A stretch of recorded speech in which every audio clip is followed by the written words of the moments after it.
Alejandro Moreno Cárdenas quedó desnudo frente a millones de mexicanos después de que dos periodistas lo pusieron contra la pared en vivo y le regresaron, con toda la frialdad del mundo, el mismo veneno que él lleva años repartiendo desde que perdió el poder. No fue una derrota menor, no fue un tropiezo en cámara, fue el derrumbe público de una narrativa construida sobre la hipocresía más descarada que supuestamente se ha documentado en años en la política mexicana. Y si ya estás harto de ver cómo los mismos que según fuentes y registros históricos destrozaron la libertad de prensa cuando gobernaban, ahora salen a las cámaras disfrazados de mártires, suscríbete a este espacio porque aquí no vamos a dejar de contarlo. Y esto apenas está comenzando. Alito Moreno, el hombre que según audios que circularon públicamente y que supuestamente nadie en el PRI ha podido desmentir, con pruebas concretas, ordenaba matar de hambre a los periodistas que se ponían en su camino durante su época como gobernador de Campeche, hoy sale a los micrófonos a exigir libertad de expresión. Hoy se pone la camiseta del perseguido. Hoy habla de censura, de derechos constitucionales, de la democracia en peligro. Y lo más perturbador de todo es que lo hace con una seriedad impecable, como si no existiera ningún archivo, ninguna grabación, ninguna memoria colectiva capaz de contradecirlo. Pero existe todo eso. Existe y está disponible. Y hoy vamos a abrirlo aquí, frente a ti, sin que quede nada sin tocar. Quien quiera seguir este caso desde el principio, sin perderse ningún detalle, que se suscriba a este espacio ahora mismo, porque lo que viene va a dejar muy poco en pie de la narrativa que Alito intenta vender.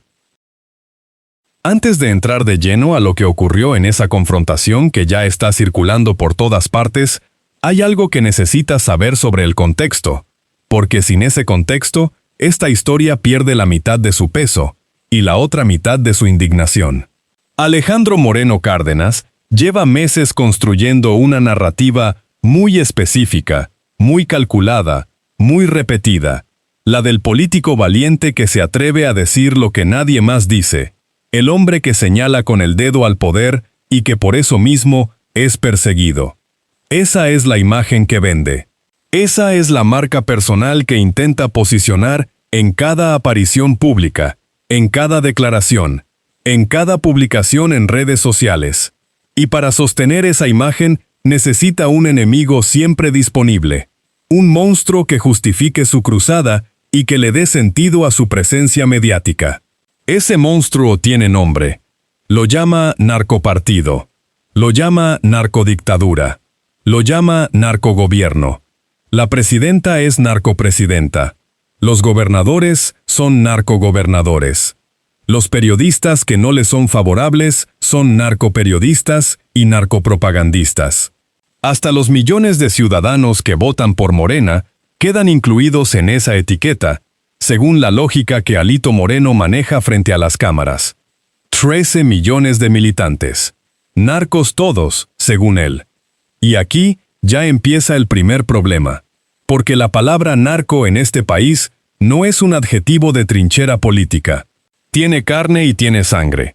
Se mide en fosas, en familias destruidas, en periodistas asesinados, en comunidades que han vivido bajo el control del crimen organizado durante décadas. Usarla así, con esa ligereza, con esa frecuencia, con esa total ausencia de evidencia, supuestamente dice mucho más sobre quién la usa que sobre a quién va dirigida. Y aquí está la pregunta que el PRI nunca responde con seriedad. Si todos son narcos, si la palabra se aplica a cualquier persona que no esté de acuerdo con Alejandro Moreno, entonces, ¿qué queda de esa palabra cuando llega el caso real, el caso documentado, el caso con carpeta abierta y con sentencia ejecutada? Suscríbete a este espacio si no quieres que te falte ni un capítulo de lo que viene, porque lo que sigue tiene más capas de las que parece. La respuesta es que no queda nada. Eso es exactamente lo que señaló el periodista Julián Mazoy durante esa confrontación que ya nadie en los círculos políticos puede ignorar. Y lo dijo con una claridad que pocas veces se escucha en un micrófono frente a un político en activo y en pleno ejercicio de su cargo. Según lo que trascendió de ese encuentro, Mazoy supuestamente señaló que Alito Moreno ya rebasó el límite de lo patético y entró en el terreno de lo directamente peligroso para el debate público, que sus declaraciones escalaron de tal forma que dejaron de ser ruido político para convertirse en un problema real para la capacidad colectiva de la sociedad mexicana de distinguir entre acusaciones con sustento y acusaciones de conveniencia. Eso se dijo, en vivo. Y Alejandro Moreno tuvo que escucharlo sentado, frente a las cámaras, sin poder recurrir a ninguno de sus recursos habituales. Porque el recurso habitual de Alito cuando alguien lo confronta es exactamente eso: llamarlo narco, llamarlo instrumento del poder, llamarlo enemigo de la democracia. Pero cuando el periodista que lo confronta tiene en la mano el historial documentado de lo que supuestamente ocurrió en Campeche, ese recurso ya no funciona de la misma forma, ya no tiene el mismo efecto. Y lo que quedó después de ese momento fue algo que el PRI no sabe cómo manejar: el silencio de quien no tiene respuesta. Ahora bien, lo que más debería indignar de este caso, lo que más debería sacudir a cualquier persona que siga la política mexicana con atención, es que este mecanismo no es nuevo. Alejandro Moreno supuestamente no inventó este manual ahora que está en la oposición. Lo aplicó antes, desde el otro lado, cuando tenía el poder y cuando los periodistas eran el blanco, no el escudo. Hay registros, hay audios que circularon públicamente y que supuestamente capturan a Alejandro Moreno, en su época como gobernador de Campeche, hablando sobre periodistas de una manera que contradice de forma total y absoluta todo lo que hoy dice defender. Según esas grabaciones, que nunca fueron desmentidas con pruebas concretas por parte de Moreno ni de nadie cercano a él, el entonces gobernador supuestamente describía la forma en que había que tratar a los comunicadores que se ponían en su camino usando una expresión que no deja lugar a interpretaciones: matar de hambre. Así, sin eufemismos, sin lenguaje institucional, matar de hambre a los periodistas que lo incomodaban. Y aquí está el primer golpe de hipocresía que este caso pone sobre la mesa con toda la crudeza que merece. El mismo hombre que hoy sale a las cámaras a denunciar censura, que hoy construye su imagen política entera sobre la supuesta persecución que sufre por atreverse a decir la verdad, es supuestamente el mismo hombre que cuando tenía el poder usaba ese poder exactamente para hacer lo que hoy dice que le están haciendo a él. La diferencia, y esta diferencia no es menor, es que él lo hacía desde la gubernatura, con recursos del Estado, con la capacidad institucional de un gobierno detrás. Y eso, mis amigos, no es una ironía política, es un patrón, es un comportamiento documentado que se repite con una coherencia que debería preocuparnos mucho más de lo que nos preocupa. Antes de que sigamos, suscríbete a este espacio, porque lo que viene a continuación introduce a otro personaje con un historial igual de revelador y con la misma capacidad de ponerse la camiseta de la víctima cuando las cámaras están prendidas. Pero espera, porque este caso no tiene un solo protagonista, tiene dos. Y el segundo es Rubén Moreira, que salió también a la palestra durante estos días a reclamar que, según él, Morena supuestamente le pidió al INE que censurara sus redes sociales y le tapara la boca en pleno ejercicio de su función como legislador. Moreira construyó su queja con el lenguaje de la víctima institucional más refinado que se puede imaginar. Habló de sus derechos constitucionales con precisión de abogado, citó el artículo 61 con seguridad, invocó resoluciones internacionales sobre libertad de expresión con la soltura de quien sabe exactamente qué botones presionar frente a los medios. Un discurso impecable, bien armado, emocionalmente efectivo, muy convincente si uno tuviera la memoria corta o si simplemente no hubiera estado prestando atención durante los años en que Rubén Moreira gobernaba Coahuila. Porque resulta que Moreira tiene su propio historial frente a los periodistas. Y ese historial, según lo que fue documentado en su momento por organizaciones especializadas en libertad de prensa, contradice de manera directa, específica y verificable Cada una de las palabras que pronunció en su defensa pública ante los medios. Cada una, sin excepción. Y eso no es una opinión política, es una constatación de archivo. Pero lo más grave no es que el historial exista. Lo más grave es la confianza con la que Moreira dio ese discurso, como si nadie fuera a abrir los expedientes. Como si la memoria colectiva del periodismo mexicano simplemente hubiera decidido olvidar. Y aquí viene la pregunta que este caso también obliga a hacer. ¿Cuánto tiempo puede funcionar esa apuesta al olvido antes de que alguien abra el archivo? La respuesta llegó durante esos días, y fue devastadora para Moreira.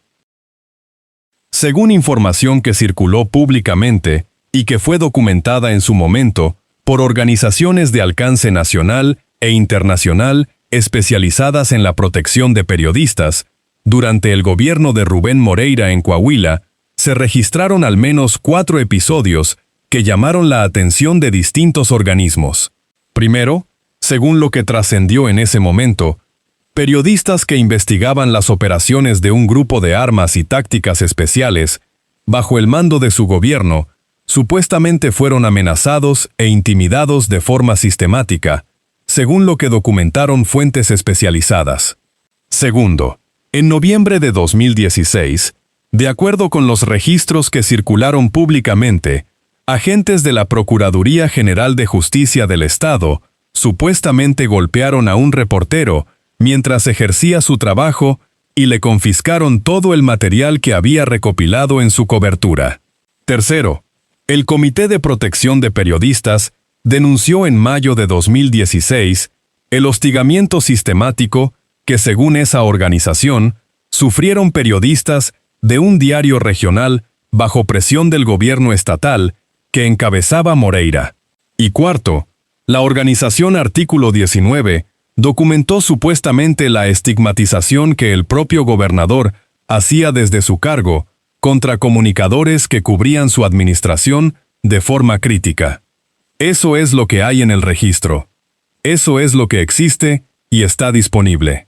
Y mientras Moreira pronunciaba su discurso sobre derechos constitucionales y libertad de prensa con toda la solemnidad del mundo, todo ese historial estaba ahí, en los archivos, esperando que alguien tuviera la voluntad de ponerlo sobre la mesa.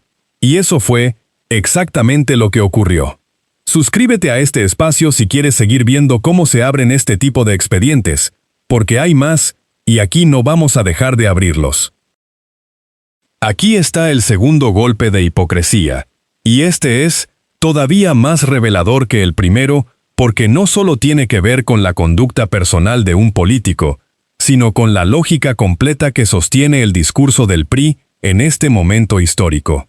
Moreira dijo públicamente, según lo que trascendió, que nadie le ordena qué publicar, que sus palabras están amparadas por la Constitución, que no hay ningún complot y que no se va a detener. Ese es el lenguaje de alguien que se presenta como defensor institucional de la democracia. Un lenguaje que suena sólido, que suena a principios, que suena incluso a valentía. Pero si uno mira el historial documentado de su gobierno, si uno revisa los 4 episodios que organizaciones de periodistas registraron durante su administración en Coahuila, la pregunta que queda flotando en el aire sin respuesta es si esa misma Constitución que hoy invoca con tanta firmeza, esos mismos derechos que hoy defiende con tanta convicción, supuestamente le importaban de la misma forma cuando era el gobernador, que según esas organizaciones hostigaba a los medios que lo incomodaban. Porque hay una distancia enorme, y aquí es donde el caso se vuelve incómodo para el PRI en su conjunto, entre el Moreira que habla hoy y el Moreira que supuestamente gobernó entonces. Y esa distancia tiene nombre. Se llama conveniencia. Cuando el poder estaba de su lado, las reglas del juego eran una cosa. Cuando el poder está del otro lado, esas mismas reglas se convierten de repente en escudo y en bandera. Como bien lo sabes, en México, este juego tiene una tradición muy larga, pero pocas veces se había visto con tanta nitidez, con tanto descaro y en tan poco tiempo. Y entonces llega el INE al centro de todo esto, porque en medio de las declaraciones, las confrontaciones y los discursos sobre libertad de prensa, la Comisión de Quejas y Denuncias del Instituto Nacional Electoral, según lo que trascendió de su resolución en días recientes, le ordenó a Alejandro Moreno Cárdenas que borrara todas sus publicaciones en las que supuestamente vinculaba de forma genérica e indiscriminada a Morena con el crimen organizado. La razón que fundamentó esa resolución, según lo que se dio a conocer, fue que no existe evidencia que sustente esa vinculación de la manera en que Alito la presentaba públicamente. El PRI salió inmediatamente a gritar censura. Salió a decir que le estaban tapando la boca a su líder, que le impedían decir la verdad, que el gobierno quería silenciar a la oposición, que la democracia estaba en peligro. El mismo argumento, con las mismas palabras, con el mismo tono indignado. Pero hay algo en esa reacción que vale la pena examinar con cuidado porque revela una contradicción que el PRI nunca ha podido resolver en ningún foro con seriedad. Si usar la palabra narco para describir a un partido político entero, a sus militantes, a sus funcionarios y a sus simpatizantes, sin presentar ninguna prueba concreta, es un derecho constitucional que debe protegerse a toda costa, entonces, la pregunta que sigue naturalmente es por qué el PRI nunca aplicó esa misma lógica cuando era gobierno y supuestamente presionaba a medios y a periodistas que investigaban a sus propios gobernadores.